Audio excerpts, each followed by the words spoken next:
The dog refused to leave the third-floor window, and the man who'd survived war suddenly stopped trusting the silence. Rain hammered the broken roof as Grant shoved the swollen front door open, but Atlas froze on the threshold, staring into the darkness above. A floorboard creaked where no one stood. The old lantern hanging in the tower swayed once, though the air inside was perfectly still. Grant tightened his grip without taking another step because his partner had never been wrong before.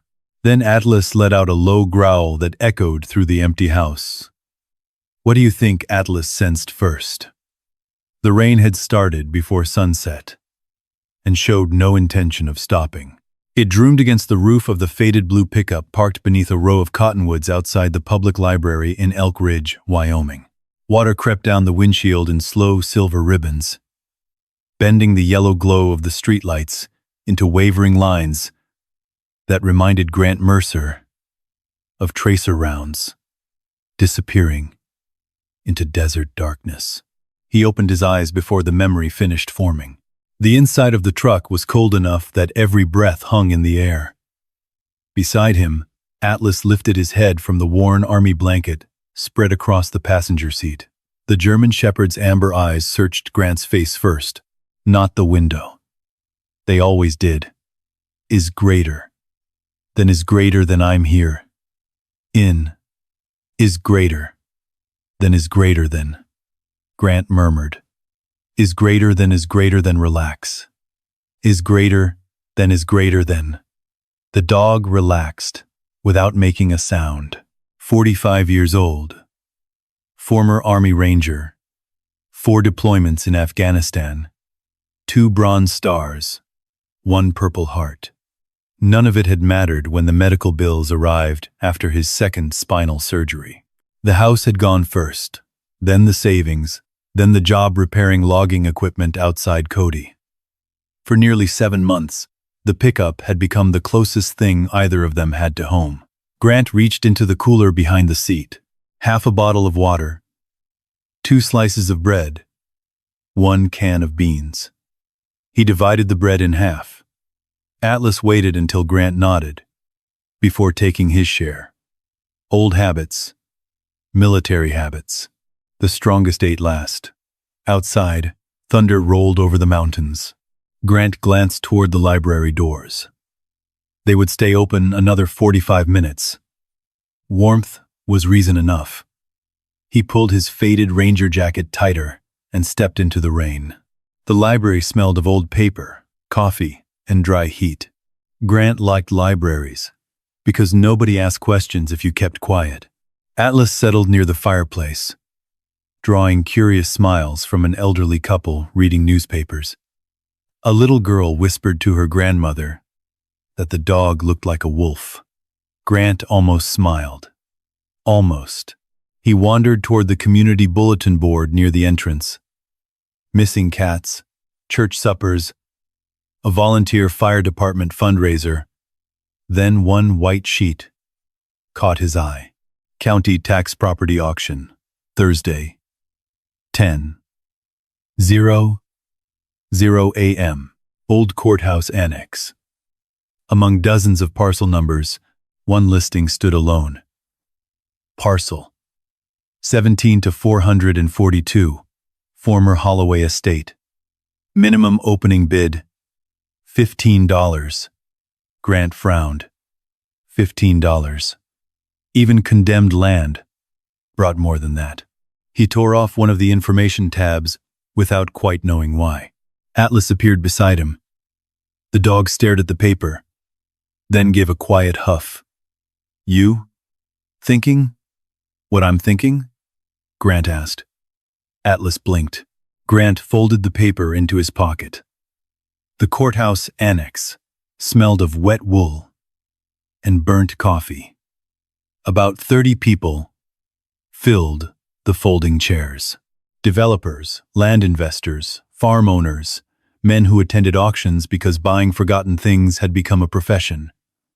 Grant sat in the last row. His backpack rested between his boots.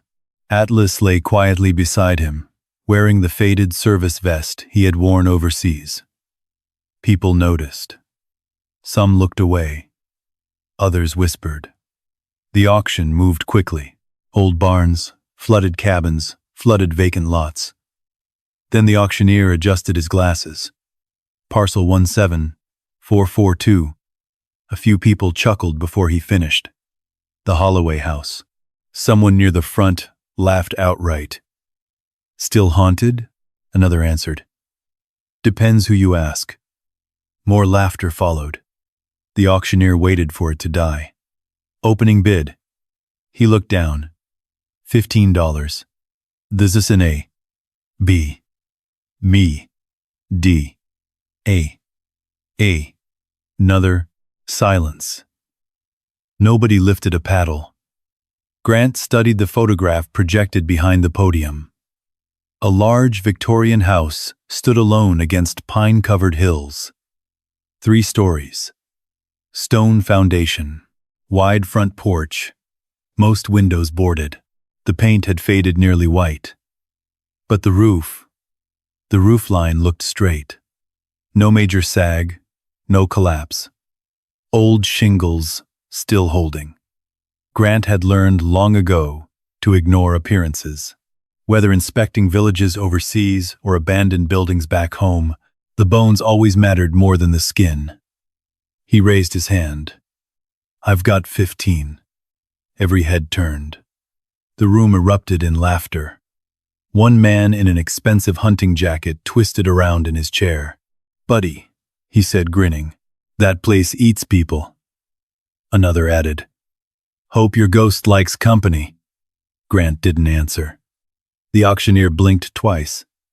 $15. Once. No one countered. Twice. Still nothing. The gavel struck. Sold. Grant walked quietly to the clerk's desk. He counted out 10. 5. 3 singles. 2 crumpled ones. Every dollar he owned except the bus fare, folded inside his wallet. The young clerk hesitated before handing over the old brass key. You know the stories. Grant slipped the key into his pocket. I know it'll keep the snow off. The clerk stared. Grant gave the smallest shrug. Still keeps the snow out. The road climbed higher into the mountains until pavement surrendered to cracked asphalt. Fog drifted through tall pines. The afternoon sky hung low and gray. When the house finally appeared above the trees, even Grant slowed the truck. It stood on the ridge like something forgotten by time. The wraparound porch leaned slightly. Wild vines swallowed half the stone chimney. Broken shutters knocked softly in the wind. The round tower reached above the roofline. Its highest window the only pane not covered by weathered boards. Grant shut off the engine. Silence settled over the mountain. He climbed out. Atlas didn't. The German shepherd remained perfectly still, not frightened, watching. His ears locked forward, his muscles tightened. His eyes never left the third-floor tower window. A low growl vibrated deep inside his chest. Not loud, not aggressive. A warning. Grant opened the passenger door. Come on. Atlas didn't move. Grant had seen that posture only twice before. Once outside a compound, where insurgents had buried pressure plates beneath loose gravel. Once beside a collapsed school, where unstable concrete threatened to fall. Atlas trusted his nose more than any map. More than any command. The wind swept across the empty yard. Somewhere above them, a single curtain moved behind the third-floor glass. Grant looked up sharply. The window became still again. When he turned back, Atlas was still standing beside the truck, refusing to take one more step toward the house. Grant had trusted that posture before. Once outside Kandahar, Atlas had frozen beside a dirt road, while every human eye saw nothing but dust and tire tracks. 30 seconds later, an engineer uncovered an improvised explosive device buried inches beneath the surface. The dog had never been wrong. Grant looked from Atlas to the towering Victorian. You smell something? Ah, Dog, 8. C. And A. End. Uncovered. End. Atlas didn't blink. His eyes stayed fixed on the third-floor window. Another low rumble rolled through his chest. Not fear, concern. Grant shut the truck door without forcing him. "If you're staying," he said quietly, "I'm not dragging you." He slipped the brass key into the weathered lock. It resisted, then turned with a dry, metallic click. The front door eased inward, releasing a breath of stale air that carried old pine, cold stone, dust, and the faint sweetness of aged paper. Grant waited. Old ranger habit. Never rushed through an unknown doorway.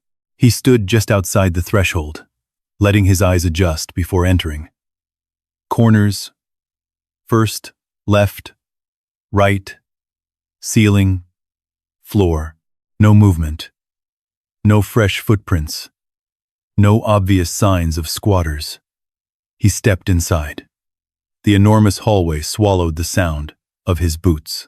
Gray afternoon light seeped through cracks around boarded windows, leaving long bars of pale light across the warped oak floor. A chandelier hung overhead beneath thick webs, untouched for years. The staircase curved upward toward darkness. Grant instinctively counted exits. Front door, kitchen door, likely cellar access somewhere behind the stairs. If things went sideways, he'd have options. He always needed options. Outside, Atlas still hadn't moved. Grant glanced back. "You've covered me before." The dog remained planted beside the truck, watching, waiting. Grant took another slow step, then another. The house answered with a soft groan deep inside its timbers. Old wood settling, nothing unusual.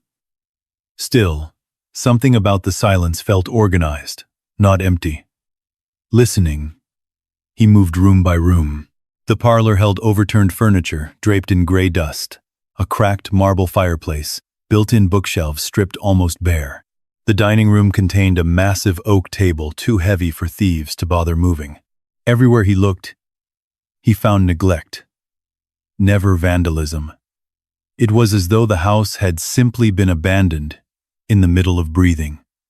Grant crouched beside one window. The frame had swollen from years of moisture, reppable. The floor beneath remained solid. Good bones. He whispered the words, almost without realizing it. The same words his father used whenever they rebuilt barns. Outside Casper. Bad skin. Strong frame. A loud slam exploded somewhere upstairs. Grant reacted before conscious thought arrived. His body dropped. Left foot back. Weight lowered. Eyes searching. His right hand swept toward a sidearm that had not hung on his belt in almost a decade. Nothing. Just empty air. The hallway dissolved for one violent heartbeat. Sand, heat, rotor blades, contact, someone shouting over gunfire, dust bursting from a mud wall. The smell of burned diesel. Another blast. White light. Grant's breathing shortened. His heartbeat accelerated. Every muscle tightened. He could hear the high metallic ringing that always came before the memories fully took over. Outside, Atlas barked. Once, sharp, commanding. The sound sliced clean through Afghanistan. Grant blinked. The hallway returned. Dust floated lazily beneath the chandelier. No explosions, no soldiers, only an old house. He exhaled slowly through his nose. "Good correction," he whispered toward the doorway. Atlas stepped one paw inside. Only one, just enough to touch Grant's boot with his nose. The familiar pressure lingered for 2 seconds, grounding him. Then the dog backed outside again. Grant rested one hand against Atlas's neck. "I'm back." The shepherd blinked once, satisfied. Grant spent the next hour inspecting the first floor. The plumbing had frozen years ago. The electrical panel looked original. One corner of the kitchen ceiling had collapsed. Nothing surprised him. He had seen villages rebuilt from less. As evening settled across the mountains, he gathered dead branches from the yard and lit a small fire in the stone fireplace. After carefully checking the chimney, smoke climbed cleanly. At least that still worked. He shared the last can of beans with Atlas. The shepherd finally entered the house slowly, reluctantly, never taking his eyes off the staircase. Darkness settled quickly in the Wyoming mountains. Grant spread his sleeping bag near the fireplace. Atlas refused. Instead, he positioned himself across the bottom step, facing upward, every muscle alert. Grant noticed. "You guarding me?" Atlas didn't move. Wind rattled loose shutters. Branches scraped against the roof. The old house sighed. Grant closed his eyes. Sleep never arrived gently anymore. It came in fragments, an hour, maybe less. Then, another dream. This one began with rotor blades again. A landing zone outside Jalalabad. Night operation. Green tracer fire. Someone yelling his name. He spun toward the sound. A heavy footstep echoed directly above him. Not in the dream. Inside the house. Grant's eyes snapped open. The fire had burned low. Moonlight stretched across the floor. Another step. Slow, measured, above the second floor. Atlas was already moving without barking, without hesitation. He bounded up the staircase, 3 steps at a time. Grant grabbed his flashlight and followed. The beam cut through the darkness. Atlas disappeared around the landing, then stopped, completely silent. Grant reached the second floor, just in time to see the shepherd standing rigid at the far end of the hallway, blocking the staircase that climbed toward the 3rd floor. His ears stood high, his eyes locked on the darkness above, his lips barely parted. A warning growl rolled through the empty house, soft, steady, certain. Whatever Atlas sensed, it was waiting somewhere above them. Grant killed the flashlight for a moment. Darkness settled over the hallway, like a heavy blanket. He listened, not with his ears alone, with the same quiet awareness that had kept him alive through countless patrols. Wind. Old wood. A loose shutter tapping somewhere outside. Nothing else. Wind. He switched the flashlight back on. The beam stretched toward the narrow staircase leading to the 3rd floor. "Easy," he whispered. Atlas didn't move. The German shepherd stood broadside across the first step, blocking Grant's path as deliberately as a soldier guarding a checkpoint. Grant crouched beside him. "What is it, partner?" Atlas's ears twitched, then his nose lifted toward the air. The dog wasn't looking for movement. He was scenting. Grant trusted that more than his own eyes. After nearly a minute, Atlas slowly backed away from the staircase. Not because whatever concerned him had disappeared, only because he had decided Grant could move again. They climbed together. Each stair complained beneath their weight. Grant tested every tread before committing his full balance. Years of mountain repairs had taught him that rotten wood often looked stronger than it was. The 3rd floor opened into a long corridor beneath the steep roofline. Doors lined both sides. Most stood half open. Moonlight leaked through cracks in boarded windows, laying silver bars across the floor. Grant swept the flashlight carefully. Left corner, right corner, ceiling, floor clear. Halfway down the hall, Atlas stopped again. This time he wasn't staring ahead, he was looking down. The dog pawed once at the floorboards. Grant knelt. One plank had sunk slightly lower than the others. He pressed it gently with the handle of his flashlight. The board flexed. Rot. He marked the spot with a piece of blue painter's tape from his repair bag. One hazard remembered. One less surprise tomorrow. He continued toward the tower room. The door hung crooked on rusted hinges.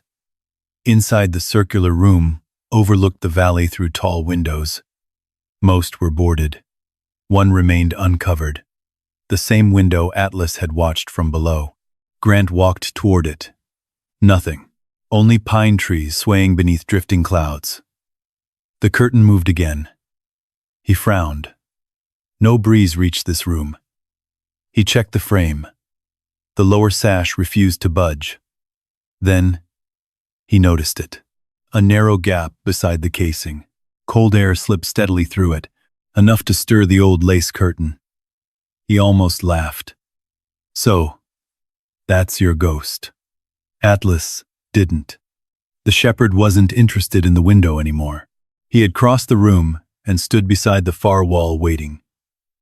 Grant aimed the flashlight. Only faded wallpaper, covered in tiny blue flowers. Nothing unusual. Atlas scratched once. Not frantically. Just once.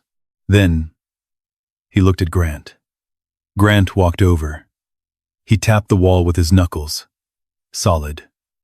He tapped again, 2 feet farther along. The sound changed. Not hollow. Different. He frowned, but said nothing. Tomorrow. There would be time tomorrow. Outside, dawn began washing pale light across the mountains. They spent the next several hours inspecting the roof. Grant climbed through an attic hatch, carrying only a pry bar, tape measure, notebook, and hammer. No wasted movement, every step deliberate. Atlas followed despite the pain of squeezing through the narrow opening. Dust coated everything. The rafters remained remarkably straight, for a house abandoned over a decade. Grant measured spans, original timber, old-growth pine. Someone had built this place to last. Then it happened. A sharp crack echoed beneath his boot. Training took over instantly. Weight backward. Shift left. Too late. The rotten joist split. The floor disappeared beneath him. Grant's body dropped toward the ceiling below. Before he could grab another beam, 70 pounds of German shepherd slammed into his side. Atlas hit him with every ounce of force he had. The impact threw Grant clear of the collapsing section. Both crashed across solid flooring. A massive timber followed a heartbeat later. It smashed through the rotten joist where Grant had been standing. The beam glanced off Atlas's shoulder with a sickening thud. The dog yelped. Grant rolled instantly. Atlas. The shepherd struggled to stand. His front left leg buckled. Grant's stomach tightened. He slipped one hand beneath Atlas's chest, the other supporting the injured shoulder. Easy, buddy. Easy. Atlas tried to wag his tail anyway. Grant carried him down from the attic, one careful step at a time. Back in the parlor, he opened the faded olive-drab medical pouch he had carried home from Afghanistan. Most of the supplies were newer. He replaced them every year. Some habits never left. He examined the shoulder.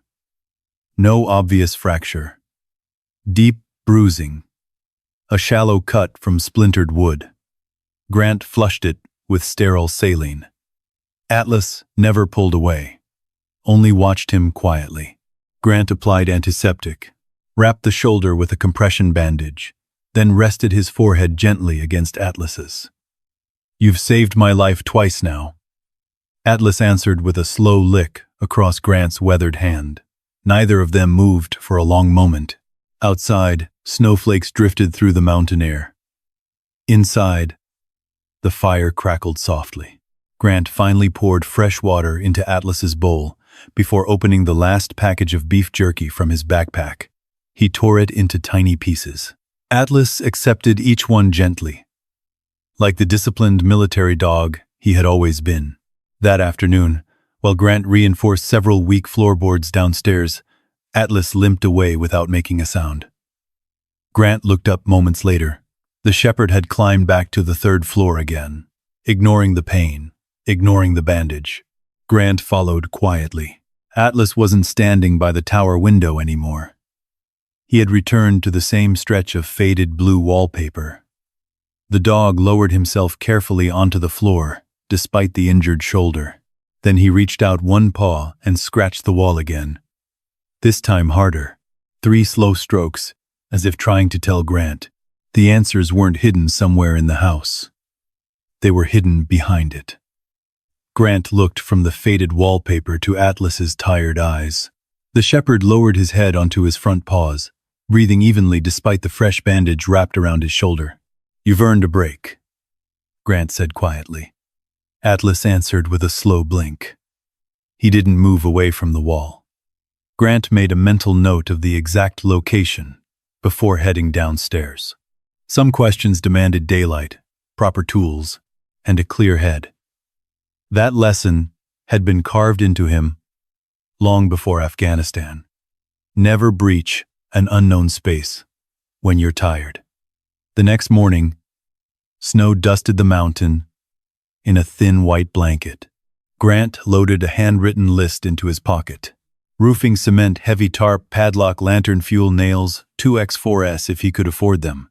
Atlas limped beside him toward the pickup, favoring his left shoulder, but refusing to stay behind.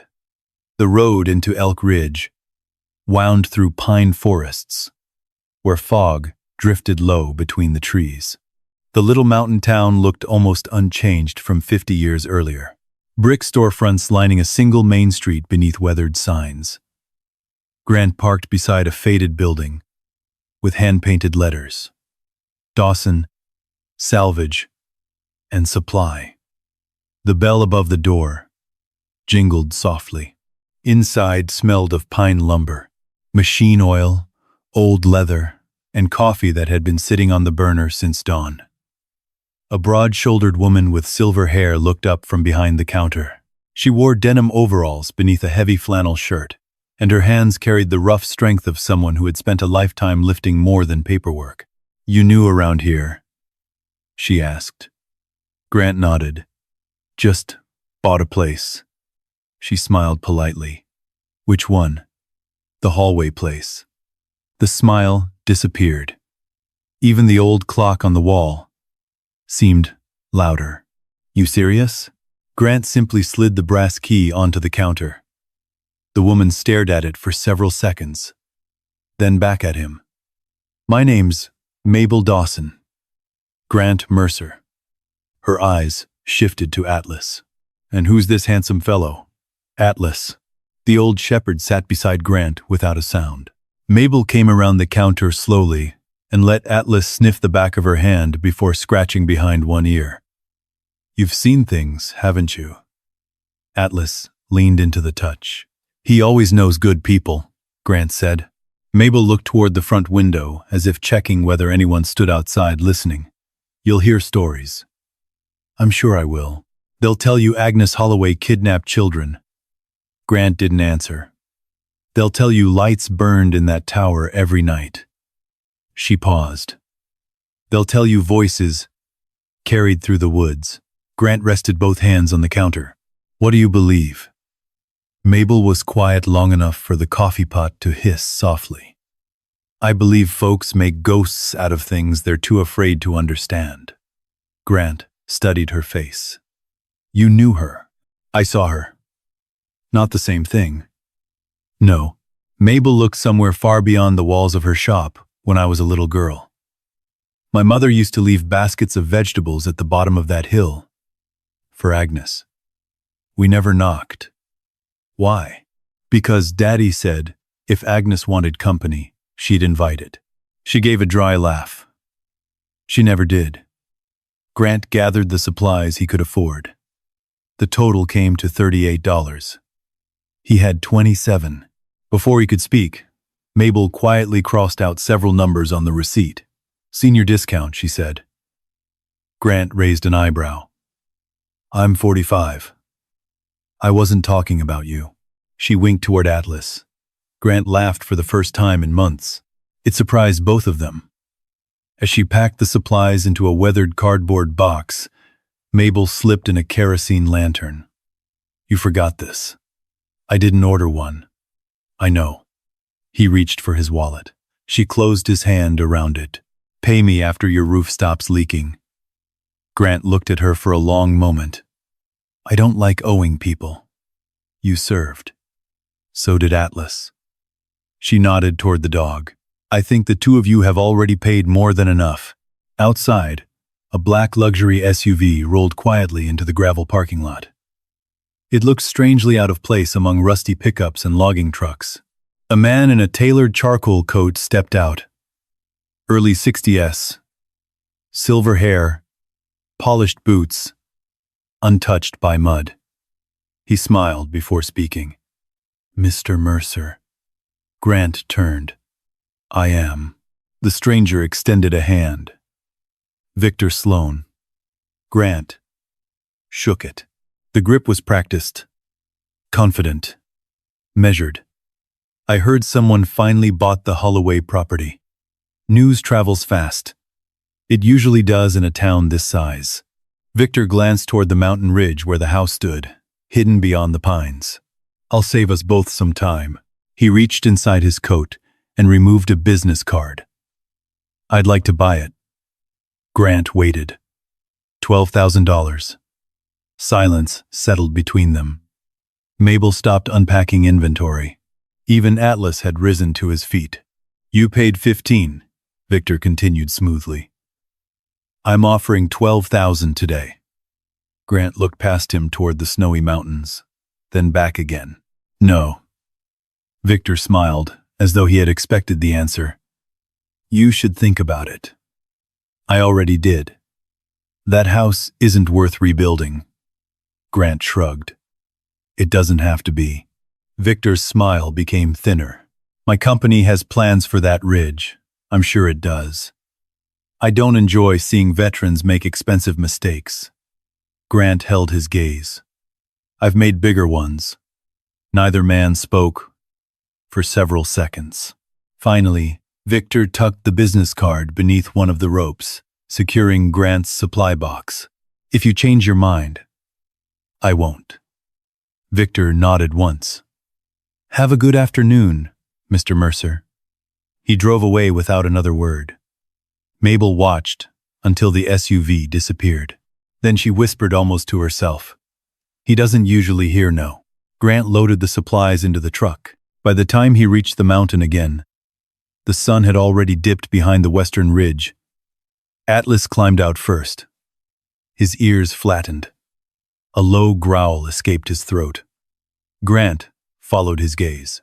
Something white fluttered against the broken front gate, a fresh county notice stapled to the weathered post. He pulled it free. Unsafe structure. Notice of condemnation review. Hearing scheduled in 10 days. Recommendation. Demolition.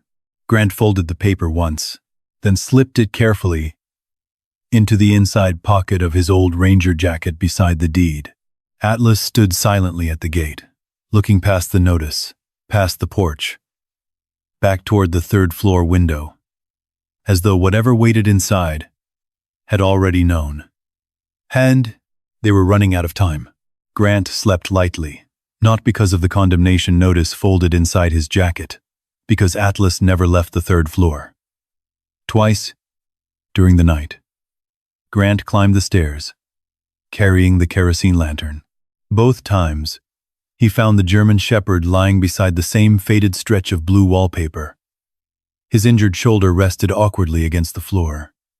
His eyes stayed open, watching, waiting. Grant knelt beside him. You could have picked any room. Atlas answered by touching the wall once with his nose. Then he looked back at Grant. The same look he had worn before hidden explosives. Not fear. Certainty. Then, morning brought sharp mountain sunlight and air cold enough to sting Grant's lungs. Coffee heated slowly over the fireplace while he unfolded the county notice again. 10 days. He folded it away. Deadlines had never scared him. Unknowns did. He climbed upstairs, carrying a tape measure, carpenter's pencil, framing square, flashlight, and notebook. Old habits. When a building didn't make sense, measure it. He started outside. The eastern wall stretched 74 feet from corner to corner. He wrote the number. Inside the third-floor hallway, measured barely 58. Grant checked again. Same answer. He frowned. 16 feet. Missing. He walked the hallway once more, counting strides, checking each doorway.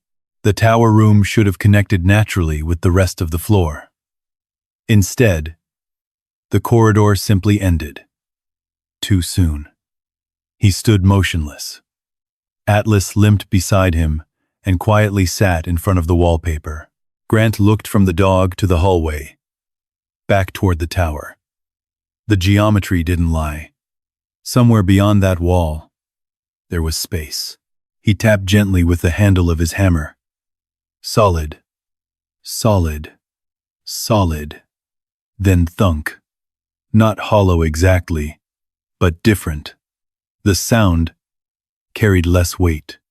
Grant marked the spot with his pencil.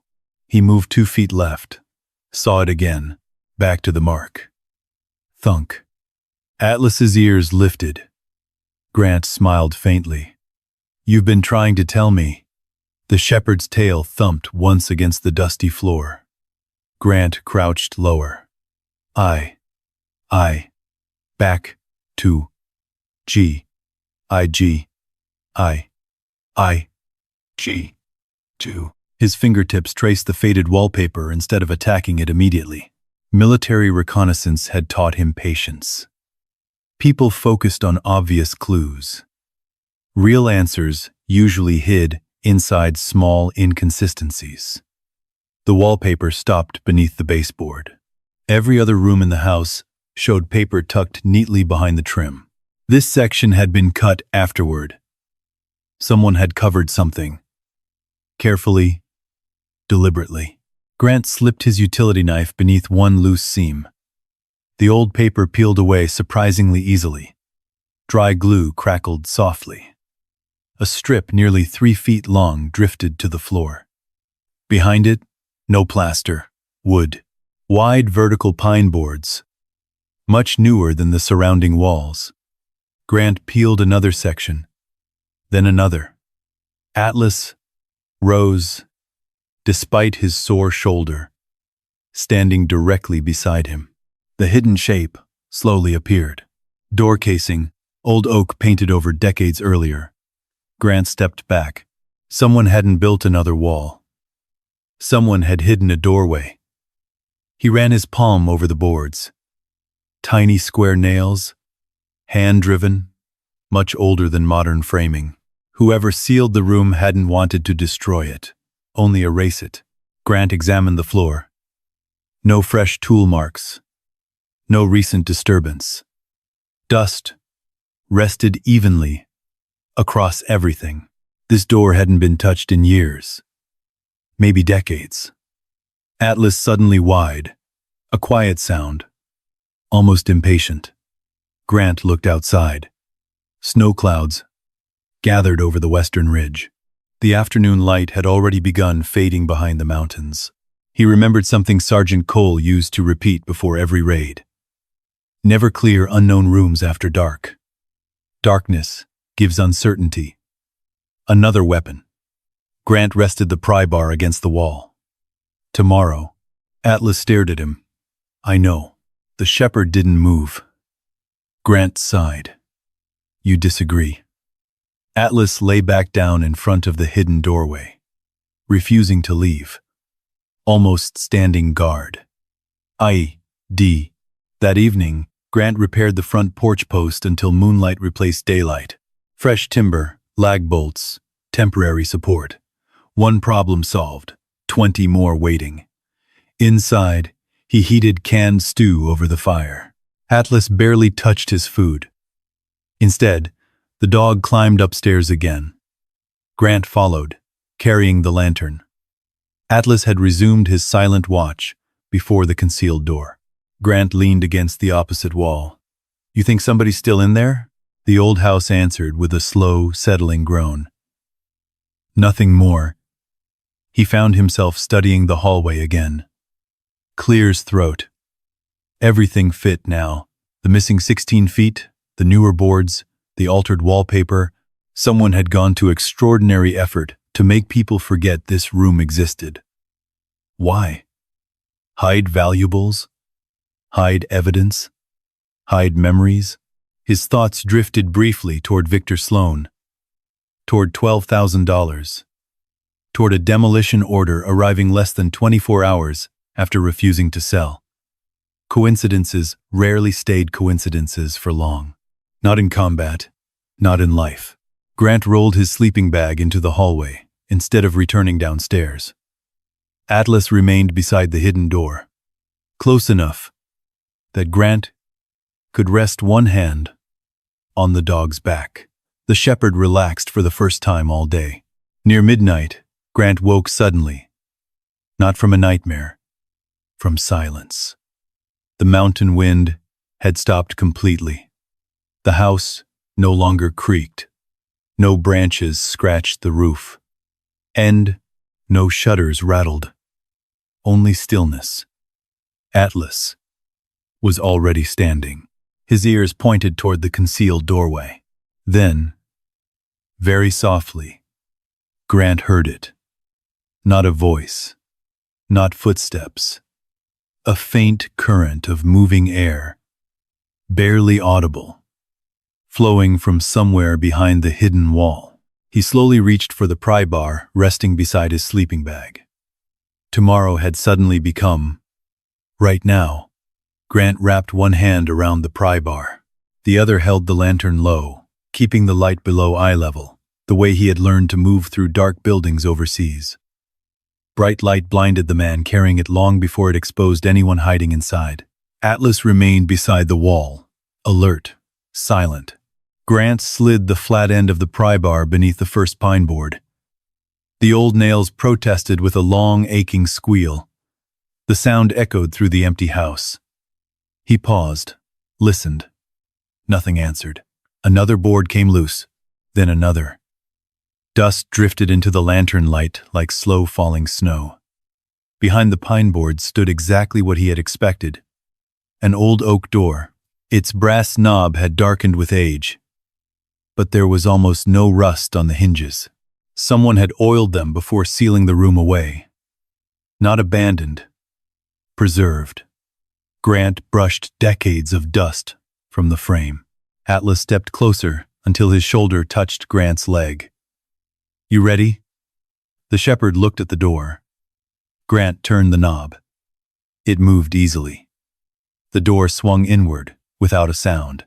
Cold air rolled gently across the hallway. Not the stale air of an abandoned room. Something cleaner, drier, as though time itself had slowed behind that doorway. Grant raised the lantern. The circle of light reached only a few feet inside before disappearing into darkness. Clear. Left. He swept the beam clear. Right. No movement, no footprints, no signs of recent intrusion. He entered slowly. Atlas stayed, glued to his side. The lantern climbed higher. Grant stopped breathing. There was no treasure, no stacks of cash, no hidden vault. The room looked lived in, or rather left exactly as someone intended. A small iron bed stood neatly against one wall. A handmade quilt rested across it, gray beneath years of dust, but still folded with careful corners. A wooden rocking chair faced a tall window. The window itself had been painted black from the inside. Every inch of glass deliberately covered. Someone had wanted no light escaping this room. Bookshelves lined two walls, from floor to ceiling. Not filled with books, filled with wooden boxes. Dozens, then hundreds. Everyone carefully labeled. First names, dates, years. Emma, 1974. Jakob, 1982. Sarah, 1991. Michael, 1968. Some labels had faded, until only fragments remained. Others looked almost new. Atlas walked past everything else. He ignored the bed, ignored the rocking chair, ignored the shelves. Instead, he stopped before an old oak writing desk beneath the painted window. His nose rested gently against the edge. Grant followed. A thick, leather-bound journal lay in the center, unlike everything else. The cover carried almost no dust. Someone had wiped it clean again and again, for years. Grant carefully opened the first page. Elegant handwriting filled the paper. Not hurried, not decorative, simply careful. At the top was a single sentence. Every child deserved one safe night. Grant stared. He turned the page. Another entry. November 12th. End of footnote. Grant? No. Grant. No for. Boy, about 10 years old. Found sleeping beneath the church bridge. Stayed 3 weeks. Left with new boots and enough food for the trip to his uncle's ranch. Another page. Young mother. No questions asked. Baby slept through the night for the first time. Another girl wouldn't speak. Stayed 6 months. Started smiling before she left. Grant slowly lowered himself into the chair. His hands had become strangely careful, as though the pages might bruise. Atlas lay beside his boots. The shepherd rested his chin across Grant's foot. Grant kept reading. Each page recorded another child, another frightened teenager, another family with nowhere left to go. No praise, no complaints, only names, dates, needs, and quiet hope. His eyes drifted toward the shelves. The wooden boxes suddenly looked different. Not storage. Keepsakes. Lives. Pieces. People had left behind. A baseball glove. A school ribbon. A faded photograph. A stuffed rabbit. Every box belonged to someone. Someone Agnes Holloway had refused to forget. Grant reached toward the nearest one. He hesitated, then opened it.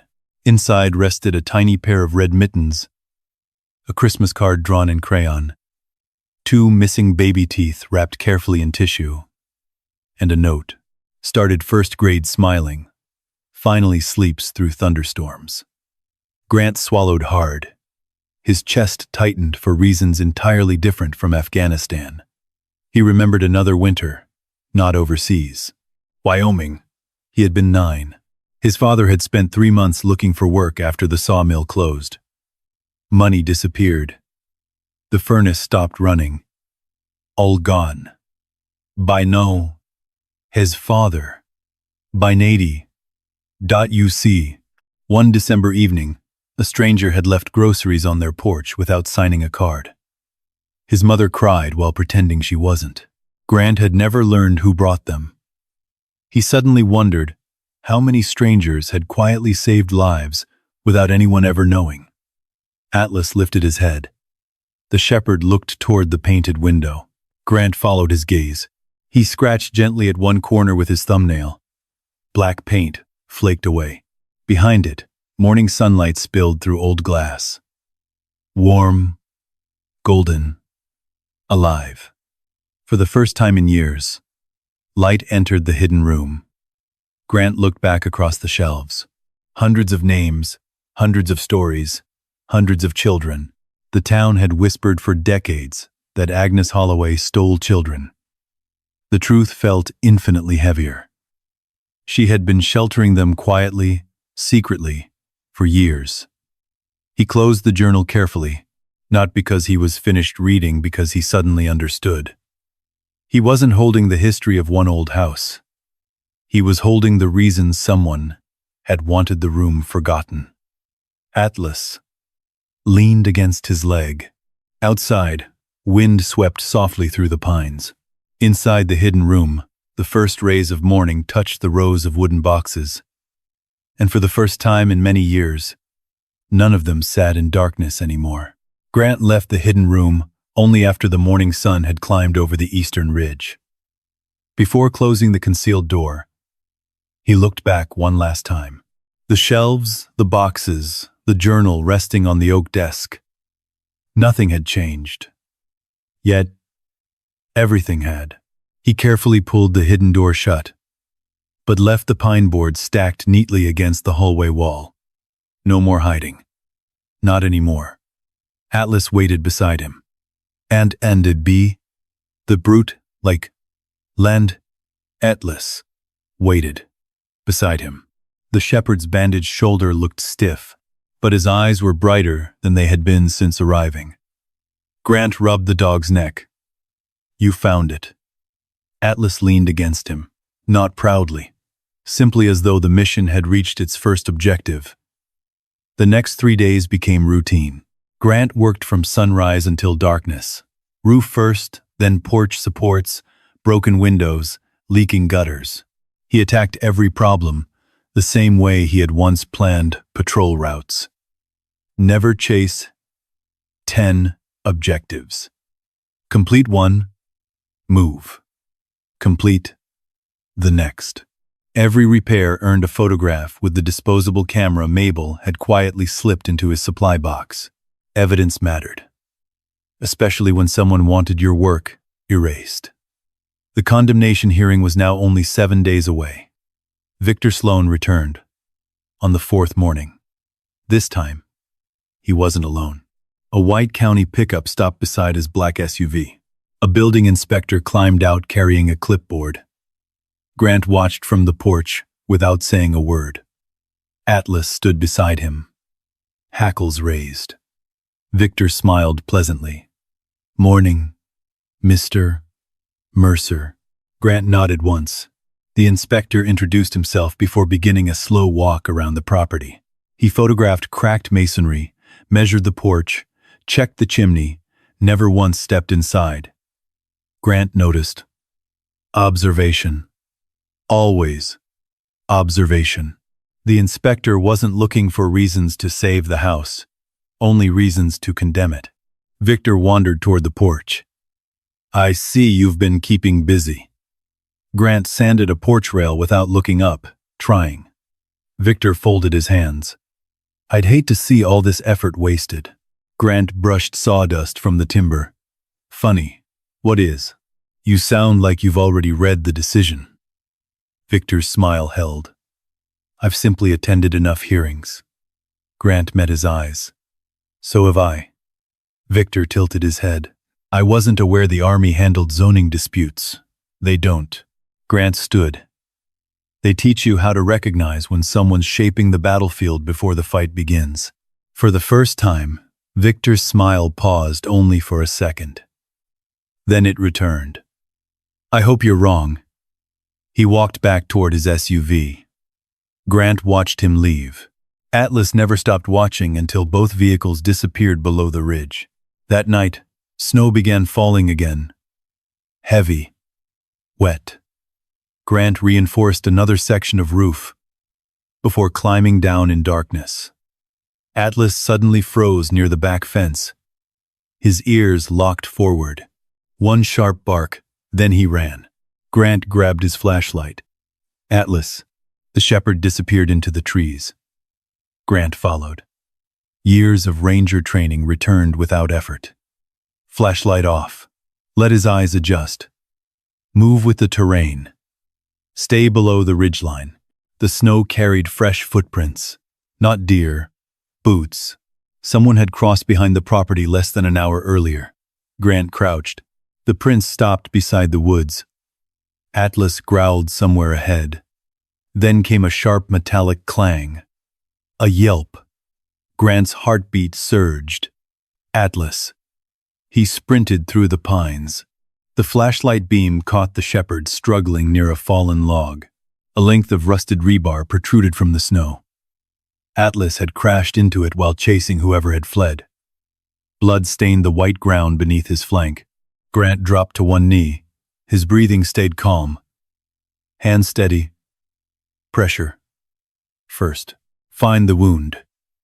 The metal hadn't pierced deeply, but it had sliced through muscle along Atlas's side.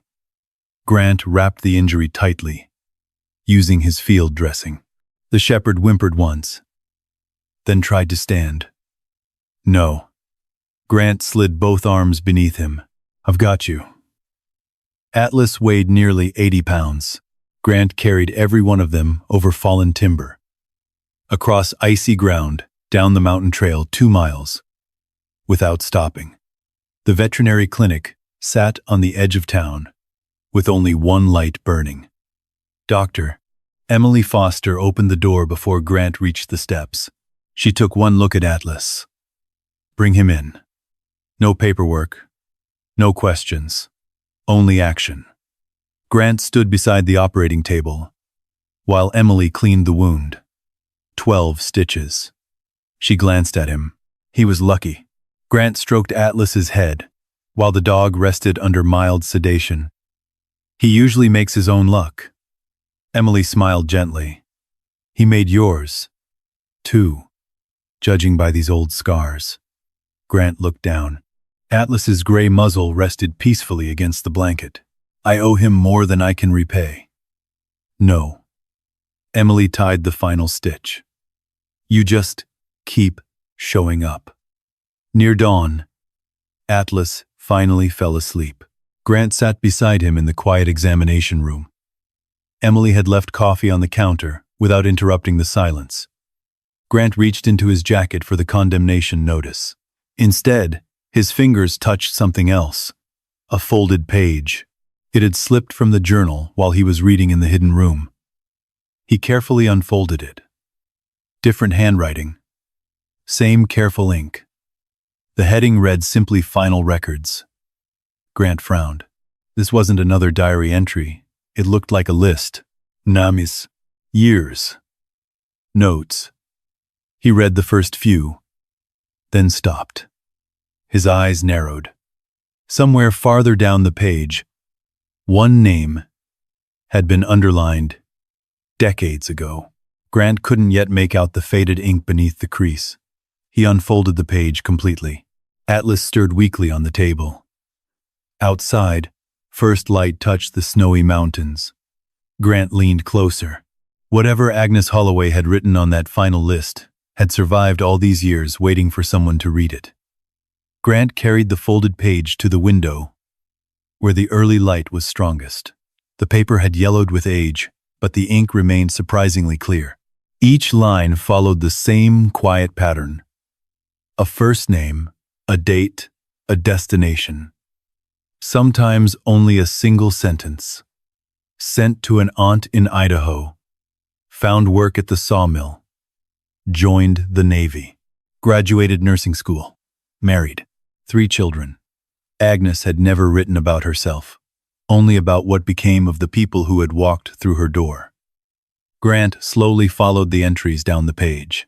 Near the bottom, one line stopped him cold.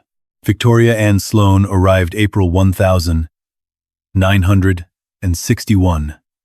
17 years old. 7 months expecting. Stayed until the boy was born. Left with her family before summer. The next line had been added years later in shakier handwriting. Her son grew into a builder. He never knew where his first home was. If this page survives me, give the truth back to him. Grant read it again, then a third time. The room around him seemed to grow quieter. Victor Sloan, not Victoria. Her son, the wealthy developer who had spent years trying to tear down Holloway House, had entered the world inside it. Grant folded the page carefully. His fingers had become unusually gentle. He had carried classified intelligence overseas. Maps, coordinates, names that could redirect entire operations. This single sheet felt heavier than any of them. Atlas stirred. The shepherd opened his eyes slowly, still groggy from medication. Grant rested a hand on his neck. "You picked the right house." Atlas's tail thumped weakly against the blanket. Dr. Emily Foster stepped back into the room carrying fresh bandages.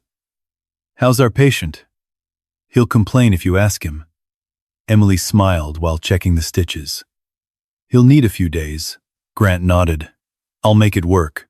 She looked at him for a moment. "Can I ask something?" He waited. Most people would have sold that place the first day. Grant glanced toward Atlas. I've seen enough buildings come down. Emily followed his eyes. This one feels different. It isn't the house. But what is it? Grant thought about the shelves, the boxes, the journal. Then quietly answered. Somebody spent 60 years proving strangers mattered. Emily didn't ask another question. By afternoon, Atlas insisted on walking slowly, carefully. The climb back to the mountain took nearly twice as long. Every few hundred yards, Grant stopped, so the shepherd could rest. Neither complained. They had crossed harder ground together. When the old Victorian finally appeared between the pines, Atlas lifted his head. The familiar house stood silent against the gray sky. Grant unlocked the front door. Nothing had been disturbed, yet something felt wrong. Not dangerous. Observed. He instinctively scanned the rooms, corners, windows, ceiling lines. A ranger's mind never truly retired. Outside the back porch, he noticed fresh tire tracks in the melting snow. Too new. Not his truck. Too wide for Mabel's pickup. Grant crouched. Deep tread. Expensive all-terrain tires. Victor's SUV. He hadn't come to buy. He'd come to look. That evening, Grant climbed to the hidden room alone. Atlas settled beside the doorway despite the soreness in his side. The shepherd refused to leave the entrance unguarded. Grant opened Agnes's journal again. He searched for April 1961. Several pages later, he found it. A frightened young woman, sent by a pastor who trusted silence more than institutions. Healthy baby boy. Strong lungs. Mother cried when she left, promised she would come back. She never could. At the bottom of the page, Agnes had added another sentence years later. He builds homes now. I hope one day he learns he first found shelter here. Grant closed the journal. He leaned back in the old chair. The lantern flame flickered softly. He imagined Victor Sloan as an infant wrapped in a blanket inside this very room. No boardrooms, no tailored suits, no development company. Just another child whose mother had nowhere else to go. Outside the hidden room, Atlas gave a low warning growl. Grant stood immediately. The sound wasn't aimed at the house. It came from outside. He crossed to the tower window, where he had scraped away part of the black paint. The valley below stretched beneath the evening sky. Far down the winding road, a black SUV sat motionless beside the tree. Its lights were off. Its engine wasn't. Someone was watching the house. Grant observed for nearly a minute. The vehicle never moved. Military instinct whispered the same thing it always had. Observation before action. Someone gathering information, not yet making contact. He quietly stepped away from the window. Atlas watched him. Grant looked down at the folded page in his hand. One sentence repeated itself inside his mind. Give the truth back to him. Not expose him. Not destroy him. Not use him. Give it back. Grant slid the page into the inside pocket of his ranger jacket beside the property deed. He finally understood why Agnes had written those exact words. This page could end Victor Sloan's reputation overnight.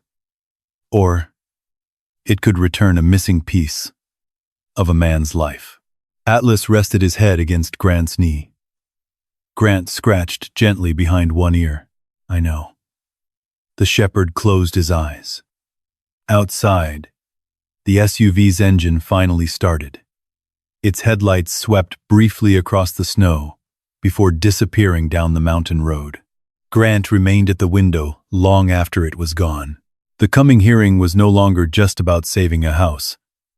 It had quietly become a decision about what kind of man he still wanted to be. Grant slept with the folded page inside his jacket. He woke before dawn, with his heart hammering against his ribs, not because of the cold, because someone was screaming. He sat upright before he realized the scream existed only inside his head. A helicopter banked low across a brown Afghan valley. Dust exploded beneath its rotors. Someone shouted, "Medic!" Another voice called his name.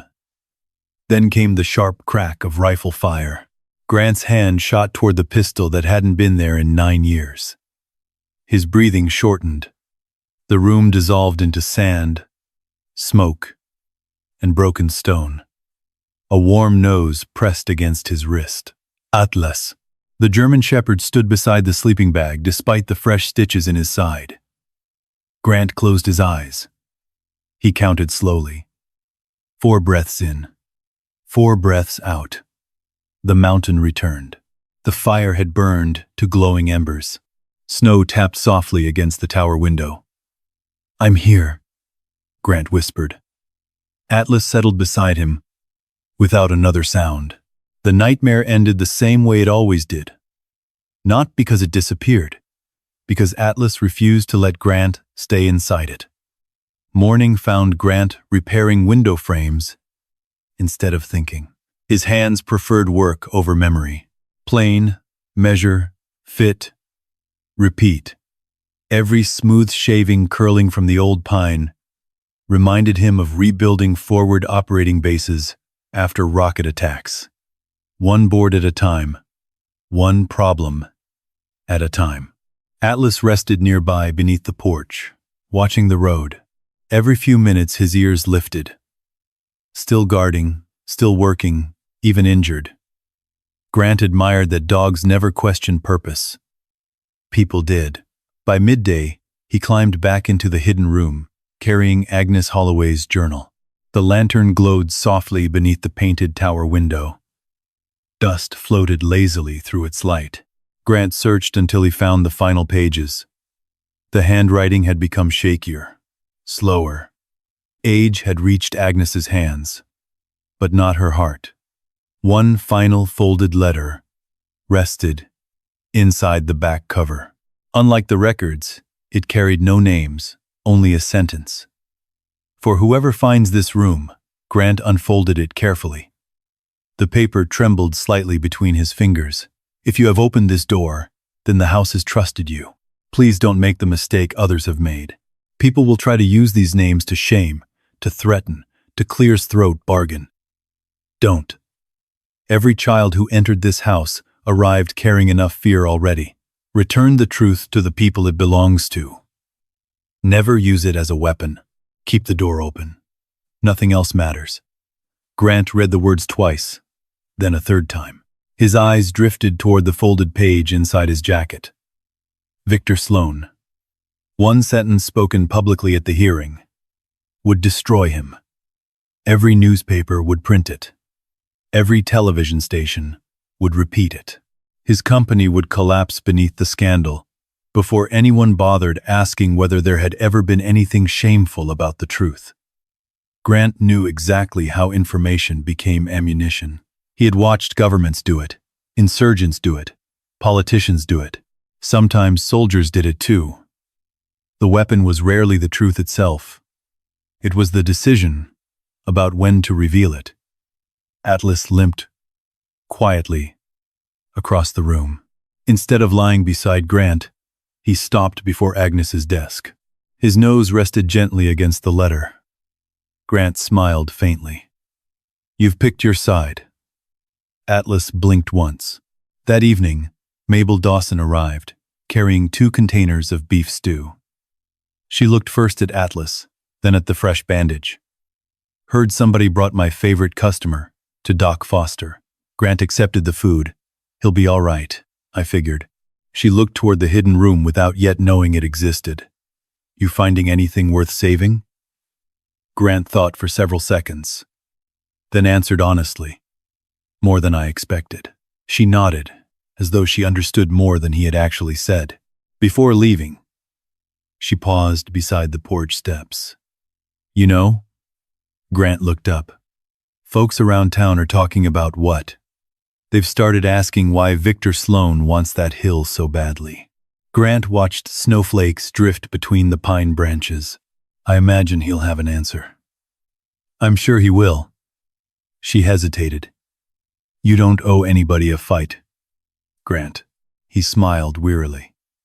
Sometimes the fight shows up anyway. Night settled over the mountain once again. Grant carried the folded page downstairs. He sat beside the fire, while Atlas slept with his head across Grant's boot. The house creaked softly around them, no longer haunted, simply old. Grant removed the page one final time. His thumb rested over Victor Sloane's name. He could almost hear Sergeant Cole again. Just because you can pull the trigger doesn't mean it's the right shot. Grant folded the paper along its original crease. Perfectly, carefully, he slid it into a plain envelope.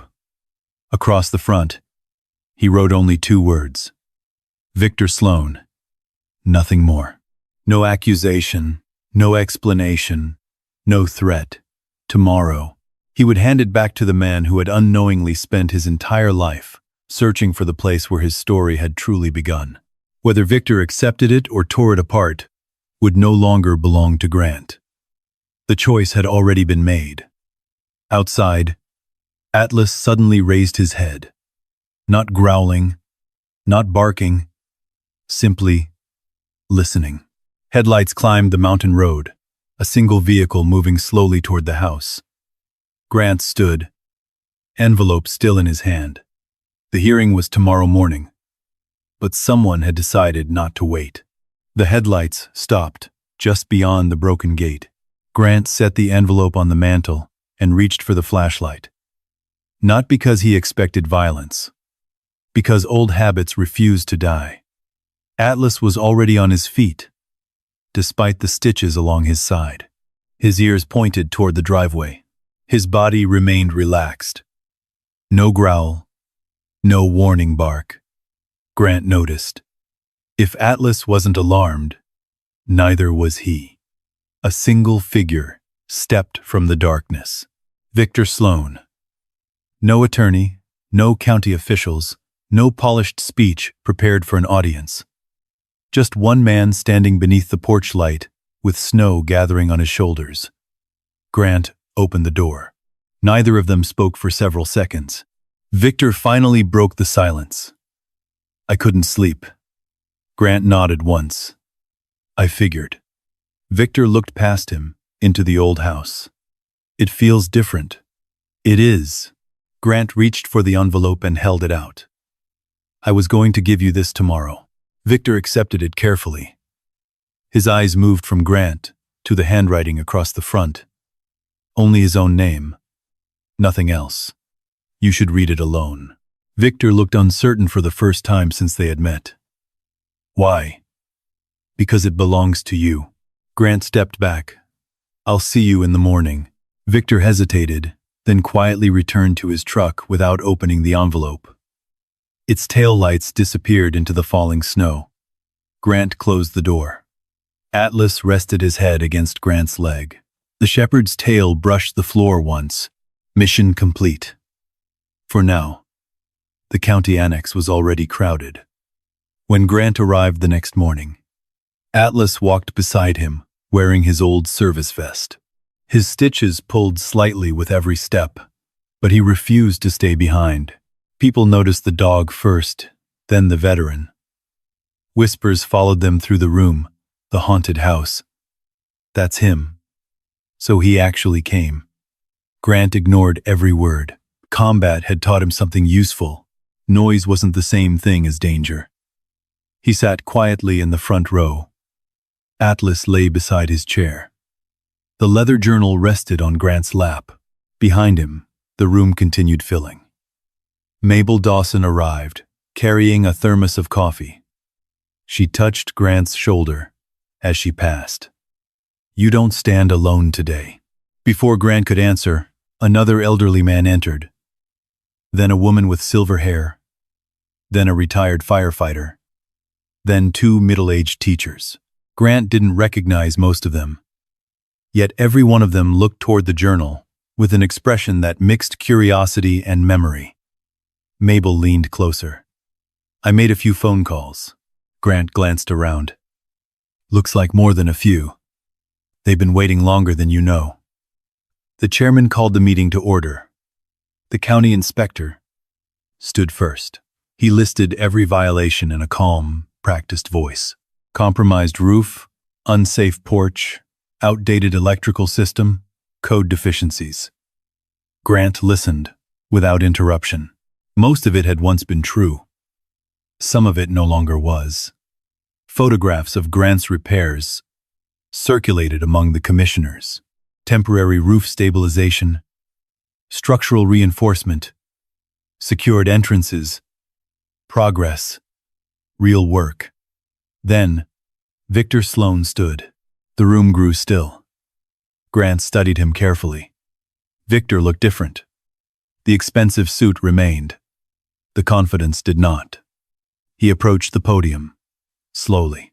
My company has spent 3 years assembling property for a redevelopment project. His voice remained steady. I believed this parcel was simply the last obstacle. He paused. I was wrong. Several commissioners exchanged glances. Victor continued. I am withdrawing all interest in acquiring the Holloway property. A murmur swept across the room. My company will not pursue demolition. His attorney looked stunned. Victor didn't acknowledge him. Grant lowered his eyes. He already knew why. The chairman turned toward Grant. Mr. Mercer, do you wish to speak? Grant stood. His knees reminded him of every parachute landing he had ever made. The journal felt heavier than it should have. He opened to the first page. His voice remained quiet, not dramatic, simply honest. Every child deserved one safe night. Silence settled over the room. Grant read several entries. A frightened teenager, twin brothers, a young mother, a runaway. Nothing embellished, nothing exaggerated, just names, dates, simple acts of kindness. He closed the journal. For decades, he said, people believed Agnes Holloway hid terrible secrets inside that house. He looked around the room. They were right.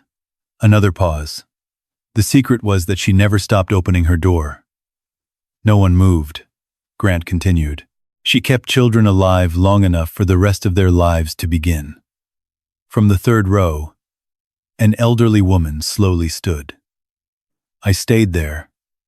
Her voice barely rose above a whisper. Winter of 1973. Note, she sat down. A retired firefighter stood next. Summer of 1980. A teacher rose. 2 months. Then another. And because of those 2 months, I finished high school. One by one they stood, never giving speeches, only a year, sometimes one sentence. Enough. The room transformed quietly. The haunted house became something else. Not through argument, through memory. Grant looked toward Victor. The developer remained seated, head lowered, hands folded tightly together. Finally he stood. My mother never told me where I was born.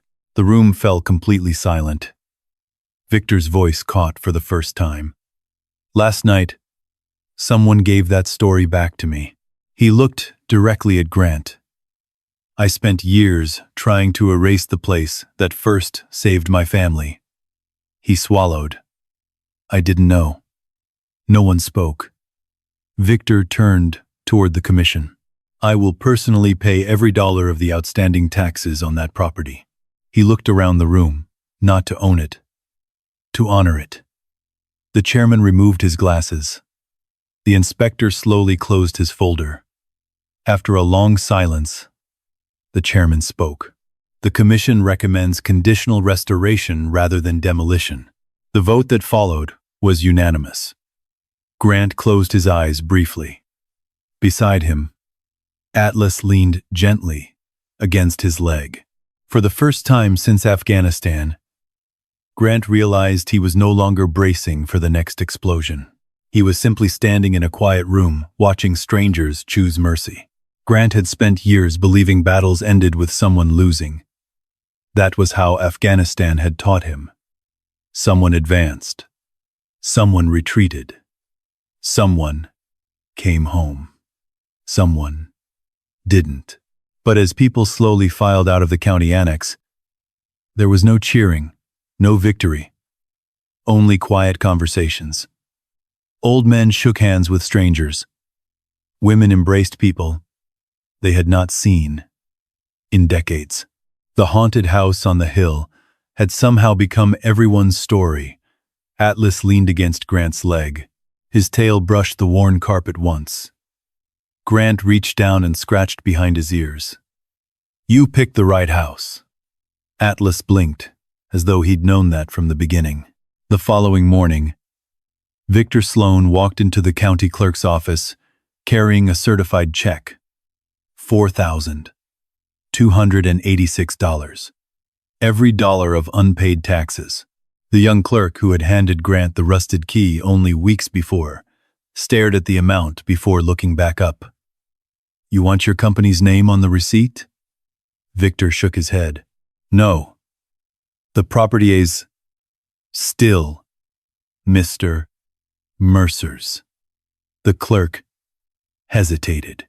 "You understand none of this gives you ownership." "I know."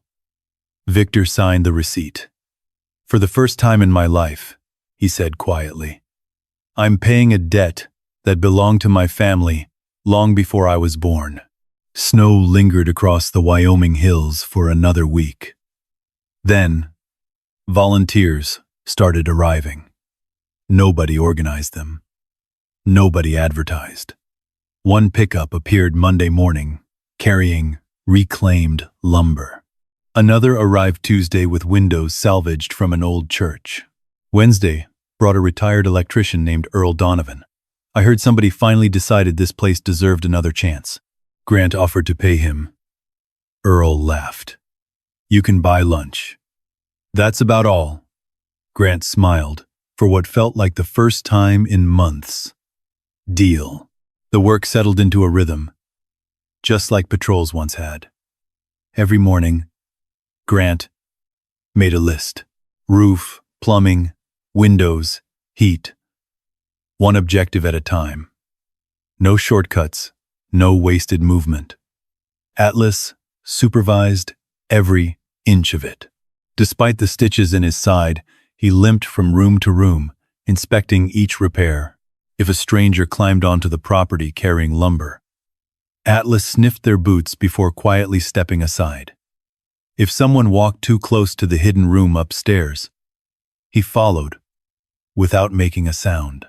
The shepherd still understood what needed protecting.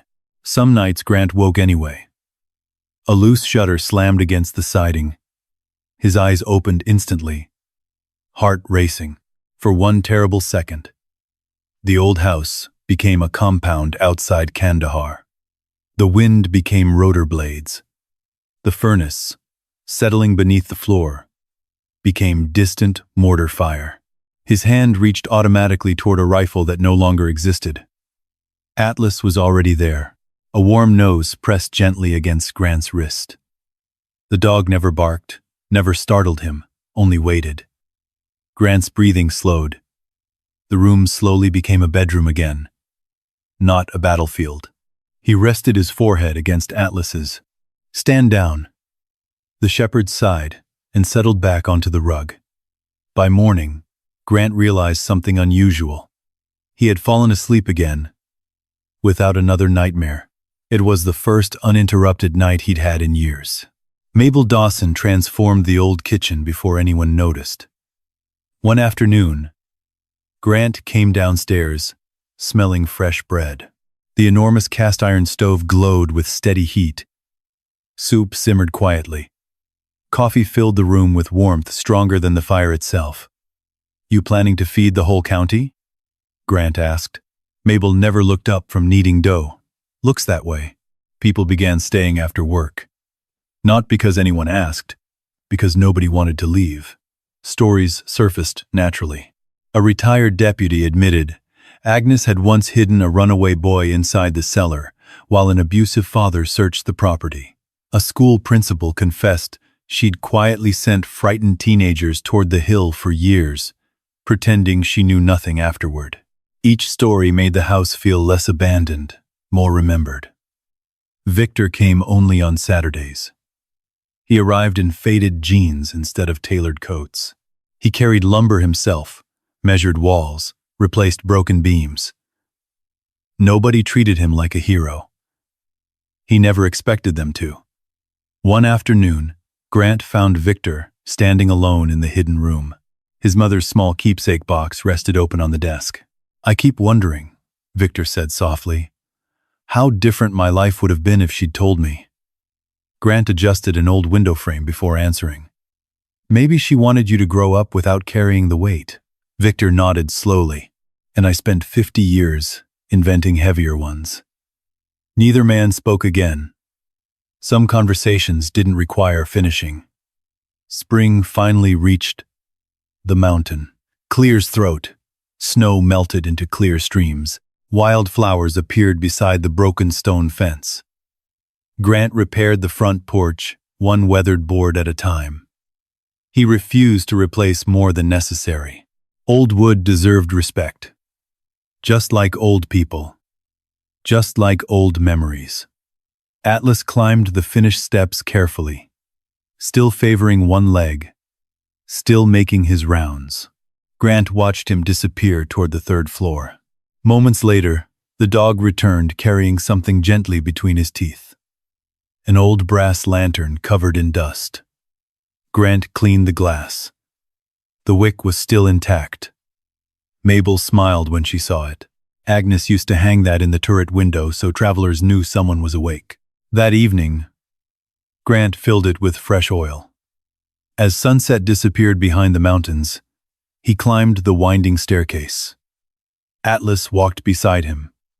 Grant placed the lantern in the third-floor window. A warm amber glow stretched across the valley below. Tiny, steady, impossible to miss. People driving along the mountain road slowed their trucks. Some looked up, some smiled. No one called it haunted anymore. Late that night, a skinny teenage boy stood silently beyond the broken front gate. 16, maybe 17. Everything he owned fit inside one black trash bag. He stared at the glowing window, then at the old house, then turned as though ready to leave before anyone noticed. Atlas was already walking toward him slowly, carefully. No barking, no sudden movement. The shepherd stopped, just within arm's reach, then quietly rested his head against the boy's trembling hand. The boy froze. Grant stepped onto the porch. He remembered another cold night. Another lost soul. Another open door. Neither of them spoke. Neither needed to. The lantern continued burning high above them, visible from anywhere in the valley. The boy kept one hand resting on Atlas's head, as though he expected the dog to disappear if he let go. He couldn't have been more than 16. His coat was too thin for a Wyoming spring night. The black trash bag hanging from his shoulder carried the unmistakable shape of everything he owned. Grant recognized it instantly. Combat had taught him to read body language. Homelessness had taught him to recognize exhaustion that went deeper than sleep. The boy's eyes never stopped searching. Windows, doors, treeing, escape routes. Grant knew that look. It belonged to people who had survived by expecting disappointment. "My name's Grant," he said quietly. The boy hesitated before answering. "Eli, you hungry?" Another pause. Finally, one small nod. Grant stepped aside from the doorway. Then, "Come inside." No promises, no speeches. Just 4 simple words. Atlas turned first, walking slowly toward the warm kitchen without ever looking back. He somehow knew the boy would follow. He always did. The old kitchen no longer echoed. Fresh bread cooled on the counter. Coffee steamed beside a pot of venison stew Mabel had left earlier that afternoon. The cast-iron stove radiated steady warmth into every corner of the room. Eli stopped just inside the doorway. He didn't remove his coat. He didn't sit.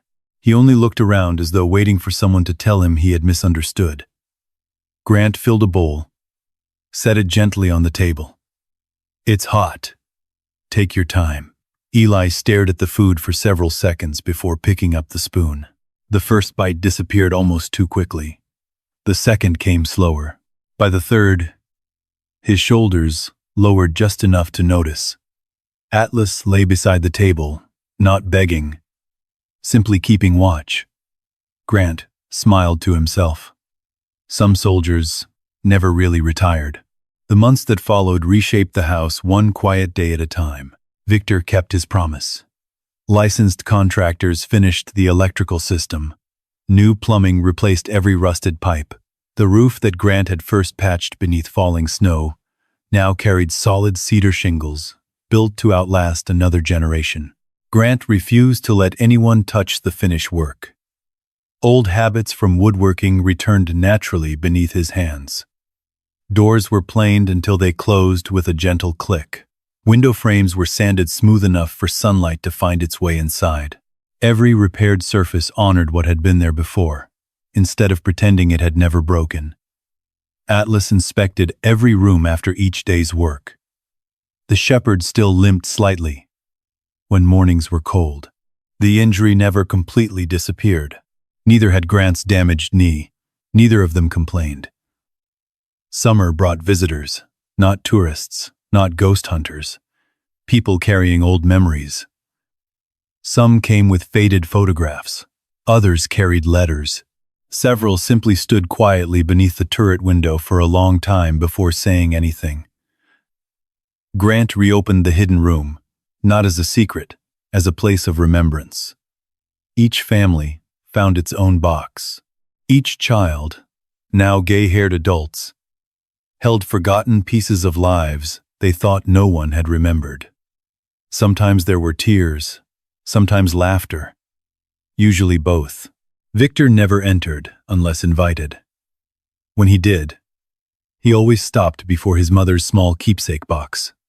One afternoon, Grant found him quietly replacing the worn shelf beneath it. "You could hire someone?" Victor smiled faintly. "I know. I need to do this one myself." Grant understood. Some repairs belonged to the hands carrying the regret. By autumn, the county approved a non-profit charter. The name appeared on the paperwork, exactly as Grant had hoped. Holloway Haven. No bronze statues, no grand dedication, no man's name above the entrance. Only a simple wooden sign carved by Grant himself. Below the name, one line: "Keep the door open." Mabel became the unofficial grandmother of the house. She claimed she only cooked twice a week. Nobody believed her. Victor quietly funded maintenance and supplies. He refused every suggestion to rename a wing after him.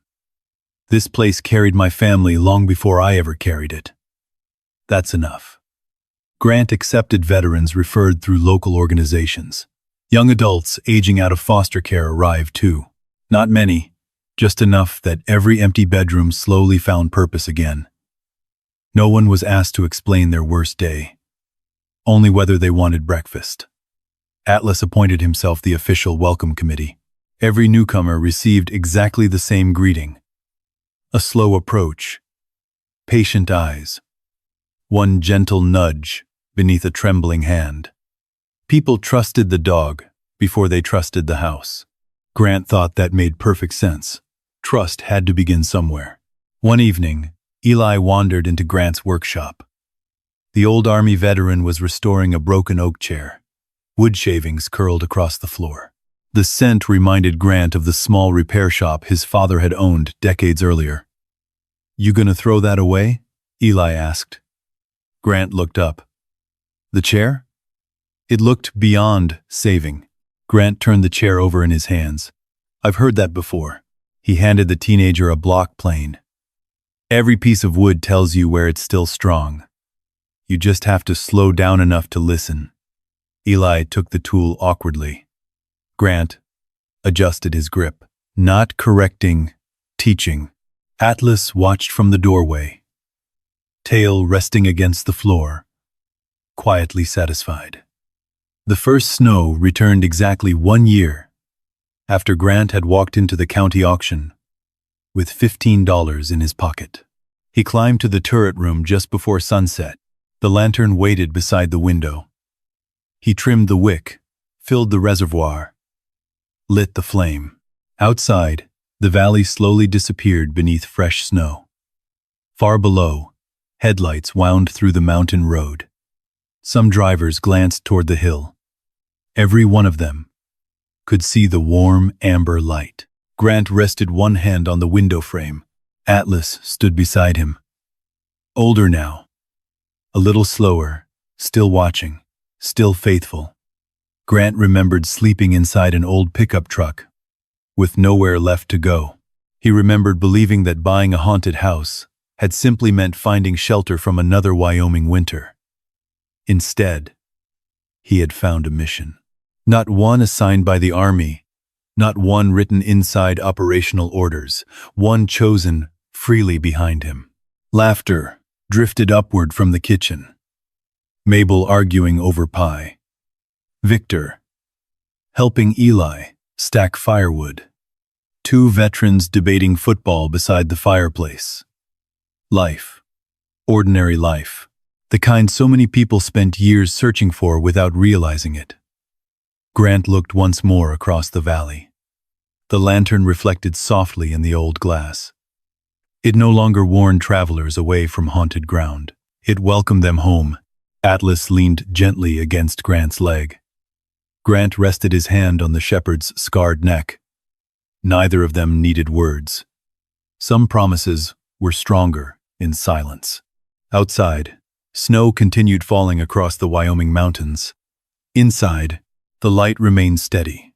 The door remained open, and somewhere beyond the dark tree line, someone who believed they had nowhere left to go might someday look up, notice a single warm light shining from the hill, and discover exactly what Agnes Holloway had hoped for all those years before. One safe night, then another, then a life rebuilt. If this story touched your heart, leave a 1 in the comments to let everyone know that kindness still matters. And if you've ever believed that one person or one loyal dog can change a life, leave a paw as well. I'd love to see how many of us are here together. Don't forget to subscribe and turn on notifications because the next story is already waiting, and it may remind you that hope often shows up when the world has stopped looking. Until next time, take care of the people who stand beside you, and never underestimate the quiet power of a door left.